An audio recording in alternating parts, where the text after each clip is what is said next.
Well, good morning. December 29th. Can't really call it the first day back to work because I was out yesterday. I was cleaning up in the shop a little bit. I put a new seal into a hydraulic motor for our fan on our air cart.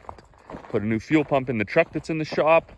And then I was around loading out tote bags, loading out molasses. So kind of been at it. See what we got here today. I'm going to try to get this 4440 fired up right now and that 430 case. First thing I'll do, I'll make a few bags. Kids aren't here. They went for a sleepover the other day, or yesterday, I suppose. So it's just kind of me. So I may as well do some outside work. I know Buddy wants to help in the shop a little bit, so I'll try to do the stuff where I would prefer to be alone. It's not that I mind the kids helping with this. I just got a real fear of PTO shafts and augers and things like that. You know, even just the bags swinging on the forks. When you have little ones around, you work at less than half speed to make sure that they're safe.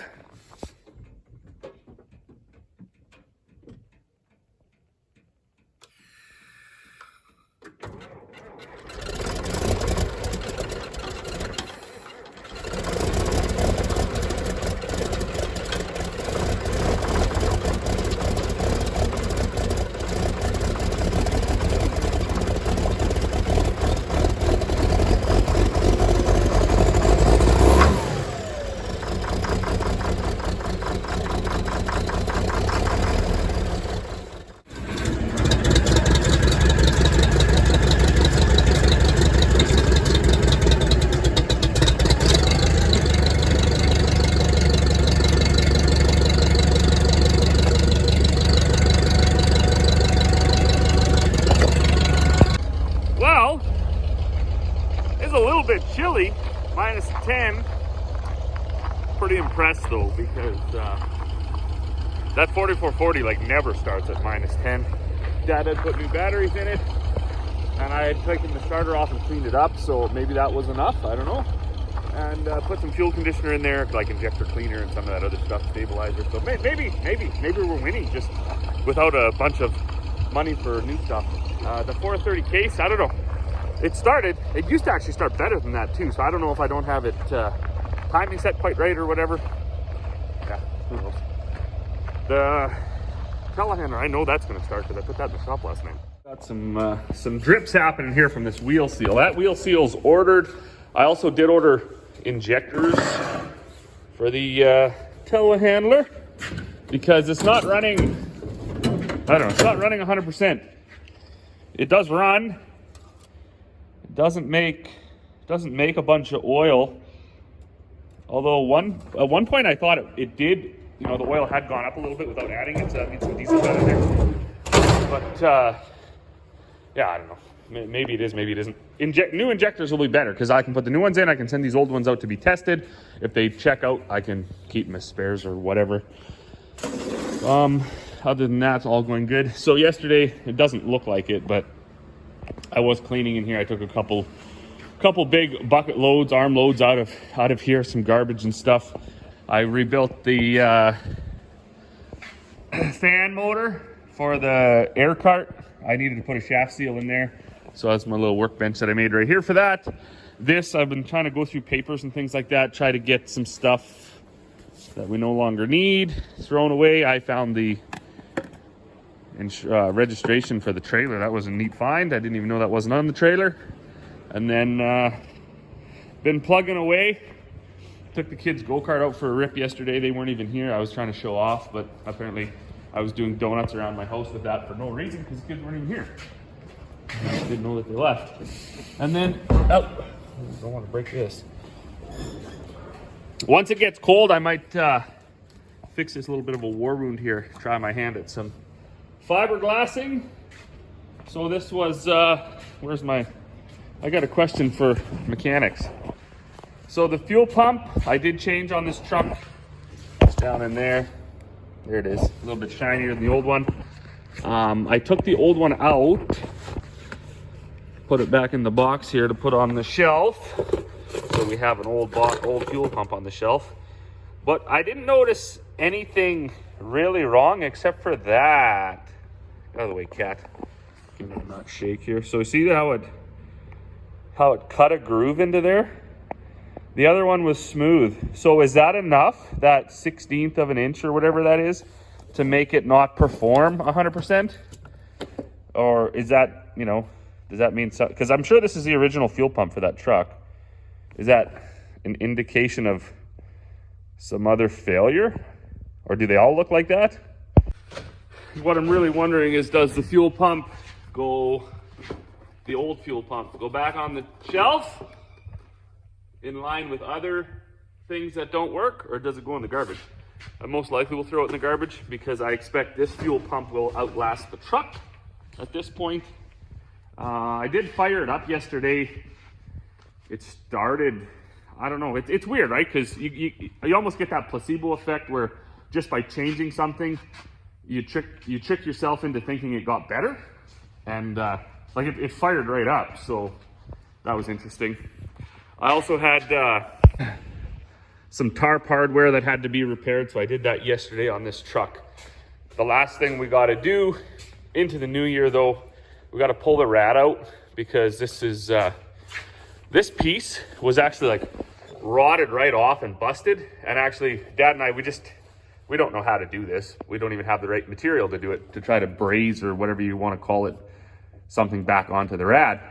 It's actually where I got my war wound on my thumb right here from. I was trying to just get the leak stopped so we could finish fall, and then we were going to take the rad out and take it in. So the rad's got to go in. I don't know if they do a whole new rad or a new top or just whatever. I don't know what they do, but it does not hold coolant. It leaks out, it weeps out of there, and I think it might even leak out of the rad somewhere too. So that's got to be done. And then I tried to get the batteries out, and I could get this bolt and this bolt and this bolt off. I tried to take this bolt off, and the stud in the battery just spun. So I don't exactly know what that means when it comes to batteries, because in the last few years, I've had about 5 batteries where the posts came loose inside the battery. So I don't know if they seem to still work. So I don't know how important it is. I'm sure it's pretty important that the post is secured into whatever it's supposed to be secured to down in the battery. But like I say, it all still worked. I'm just going to fire it up again here and see how it goes. Because before, after fall here, the batteries were always dead when we came over. And so when I put my impact on to try to get that off of there, I thought if I just hammered it, it would come loose, and it didn't. It just spun and spun and spun. So I don't know, I'll just have to grind it off, I guess, and get new batteries. But after that, after I did that with the impact, I don't know, it seems to charge and start now. Now, it shouldn't need much with the glow plugs, but I like to let them run their cycle anyways, because it has a whole starting procedure there. Also lubed up the fuel, or the gas pedal, because it was sticking. Make sure it's not in gear. Don't need to install a...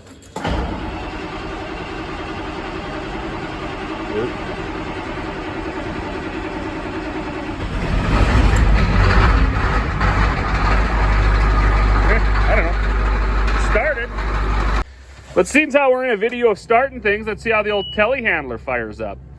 It's been starting like a champ too. Amazing.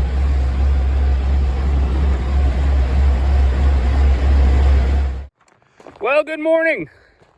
Saturday, kids and Corey, they already took off to town, going to a birthday party.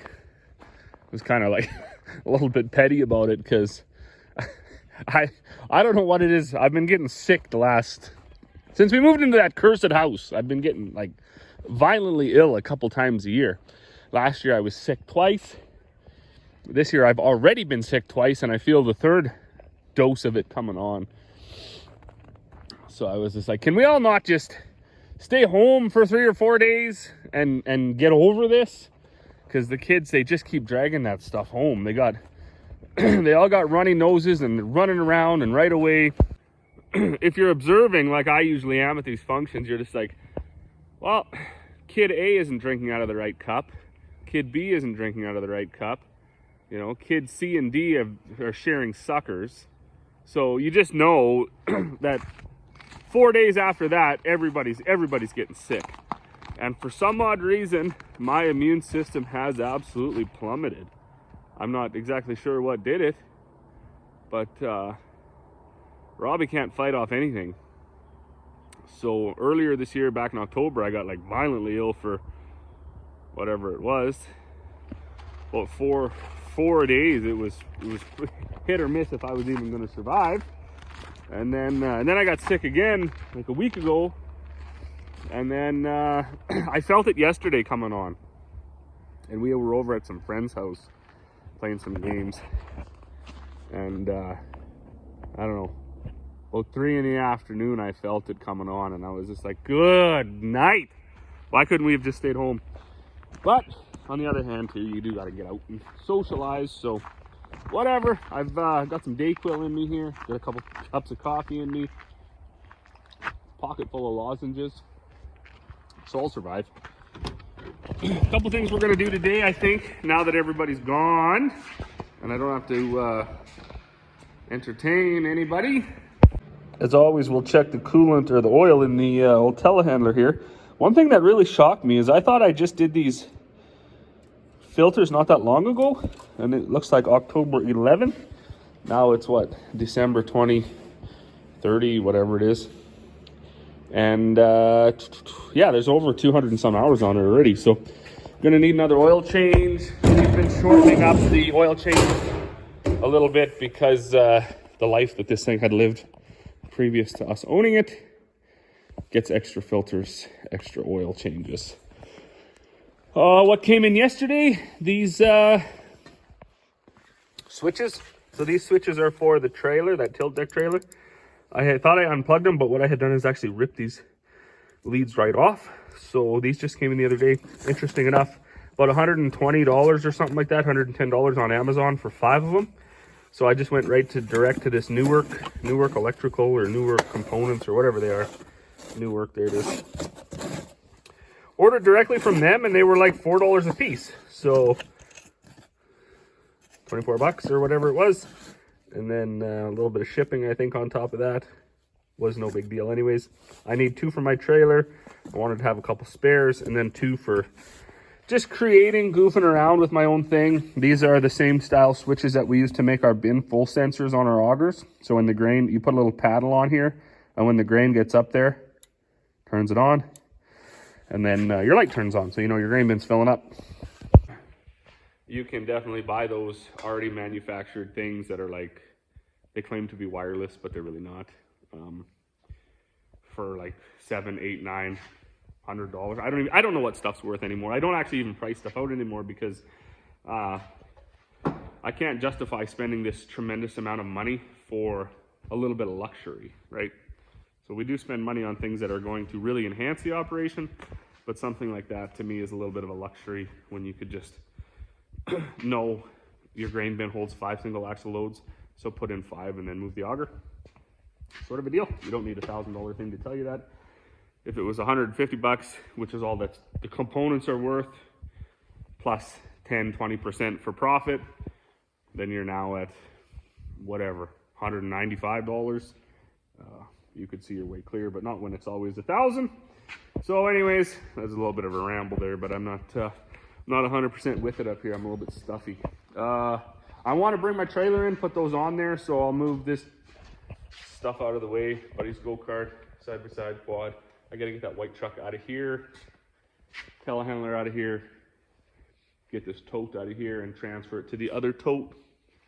This is full of the sugar. The sugar does get a little bit thicker, so I always I bring it in here, leave it sitting in here for a couple of days, let it warm up, then I'll take it over and transfer it into that other tote that I have sitting up on pallets.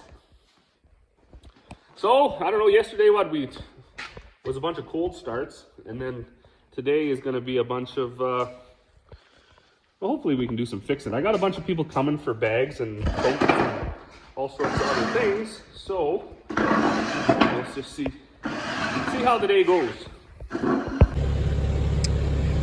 All right, well, now that that's transferring, we will I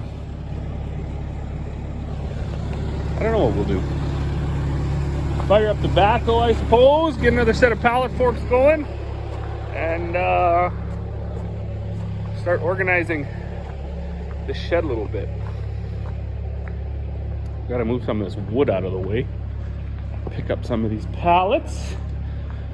I think there's somebody coming for that half bag, somebody coming for this pallet of bags, and then yep, squirrel right there. What's he got? A mushroom or something. Oh, well, good afternoon, evening, I guess. I'm not even sure what time it is. I forgot to put my watch on. Well, there used to be that old rusty looking hopper bin sitting here. I drug that back up, put it in line with the rest of the bins in case we decide to put some fertilizer in it. Got my feed shed quite organized, actually, for once. But you're never without complications. So I've got a newly developed oil leak. I actually think it's coming out of that hose right there. It rubbed through. I seen it spraying out the other day. Of course, that's only for that part of the machine, so not the end of the world. I'll get that off on Tuesday, I guess, because it's holidays, right? I mean, New Year's on Monday. But this went fairly well. I moved this pallet of mineral out. Then I couldn't see it when I swung around with my forks. So I poked a hole in 2 bags. But I got all of it but 10 pounds cleaned up. So I shoved it back into a couple of my bags. You generally, like I say, you generally don't, you don't get all this stuff done without a little bit of headache. But there's a lot more room in here now for us to get more things. So this whole thing lifts off of here. Oops. And then down here, I need to get a light yet, but is where those switches were mounted. Okay, well, this one on the back is still on. This one I got off. And you can see that I broke that little point off. So now they only work, they're always on instead of always off. And they had these wires soldered on there instead of just plug in like that. I'm not sure why they would have done that, because first thing that happens is all the leaves and the dirt pile up down there and they're not covered, so then they just start to corrode and deteriorate rapidly. I gotta go find the little wrench to go on here, and hopefully that one just spins off. This one didn't, but we will see. All right, well, after all of that, I think we're back to operational.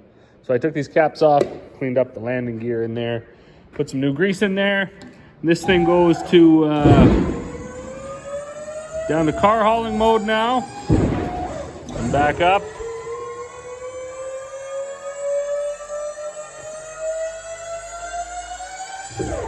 And it also tilts. So it actually tilts all the way till that back end touches the ground. But I'm not sure 100%. I never did figure this out. There seems to be some extra hinging here. I did spray it.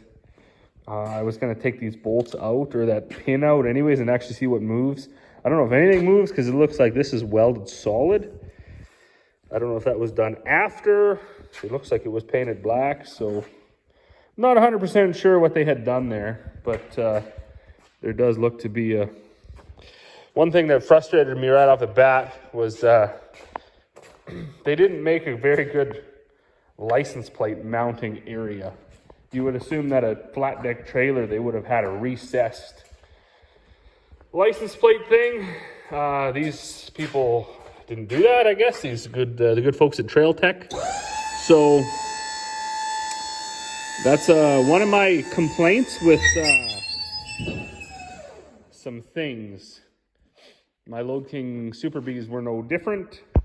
the license plate for the lead trailer, that fell off instantly because it didn't have a spot to put the license plate. It was just held on by two bolts and then flopped around in the wind. And this is sort of similar. They didn't make even this back part here wasn't wide enough for a license plate. And I always wonder why these provincial regulators, federal regulators, DOTs, whoever you want to give this job to go to these manufacturers and actually set some guidelines. Like, okay, if you're going to build a trailer, you actually have to build a trailer that can handle an Alberta license plate if you're going to sell into the Alberta market. It wouldn't be that hard. Things like that are always harder to do after the fact. So once you own it, it's hard to, you gotta fabricate something and you're always altering. If they had to do that right at the design part, it would just be, everything would work a lot more efficient. But anyways, I haven't had supper yet, so I'm gonna go in and do that. It's like 7 o'clock. So as always, thanks for watching, and we will see you all on the next one.